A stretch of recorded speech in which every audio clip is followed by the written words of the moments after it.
ভুল নাম্বারে বিকাশে টাকা পাঠায় দিলে তখন কি করবেন? ওরে কল দিবেন, নাম্বারে কল দিবেন, টাকা ভুলে গেছে বলে দিবেন, কখনো টাকা ব্যাক দিবে না, টাকা মেরে দিবে। তাই আজকের এই ভিডিওটি সম্পূর্ণ দেখেন এবং শেয়ার করে আপনার টাইমলাইনে রেখে দেন। যে কোনো সময় এই ভিডিওটি আপনার প্রয়োজন হবে।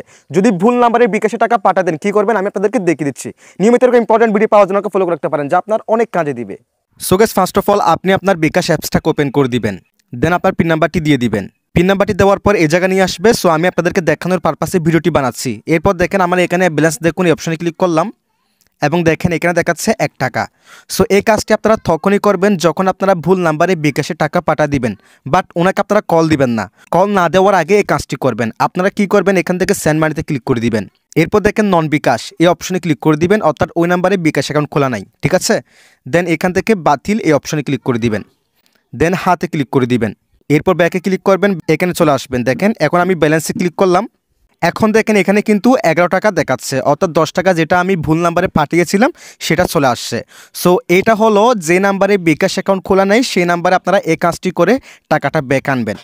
আর যে নাম্বারে বিকাশ অ্যাকাউন্ট খোলা আছে যদি সেই নাম্বারে টাকাটা পাঠায় দেন সেক্ষেত্রে তাকে কল দিবেন না।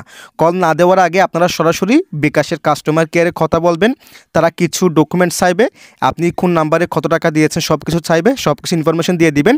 সো এরপর আপনারা কিছুদিনের মধ্যে ওই টাকাটা ব্যাক পেয়ে যাবেন।